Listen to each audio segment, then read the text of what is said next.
Más de 260.000 mayores van a poder beneficiarse de la nueva tarjeta Premium que el Consejo Aragonés de las Personas Mayores ha puesto en marcha. Con ella, los seniors podrán disfrutar de una serie de ventajas y un trato especializado en el pequeño comercio de la comunidad.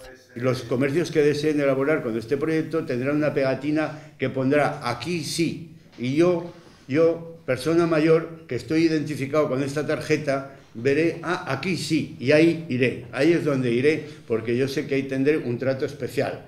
Las personas mayores a veces necesitamos de un trato especial y humano, más que las demás, y en el pequeño comercio y la pequeña empresa nos lo dan. Estas ventajas son posibles gracias a un acuerdo firmado con la Confederación de Empresarios de Comercio de Aragón.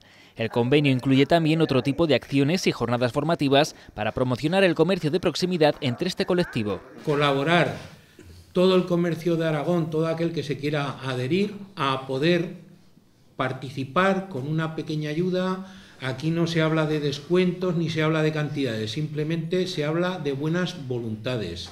Y a su vez poderles ayudar también en proyectos que sean de utilidad para los mayores más discapacitados. Desde las asociaciones comerciales vaticinan el éxito de esta iniciativa por su presencia en todo el territorio y su dedicación y atención especial con los mayores. Siempre estamos presentes en todo el territorio y que por lo tanto eso va a hacer también a las personas mayores, tanto en el medio urbano como en el medio rural, la posibilidad de que puedan acceder a una serie de beneficios. Hacer una buena labor de apoyo, de control, de acercar el producto al cliente a todas estas personas mayores.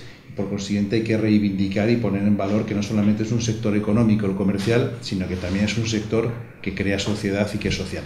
Coapema trabaja ya para que esta tarjeta se pueda utilizar también en otros sectores, con el objetivo de lograr un trato especial para los mayores más necesitados.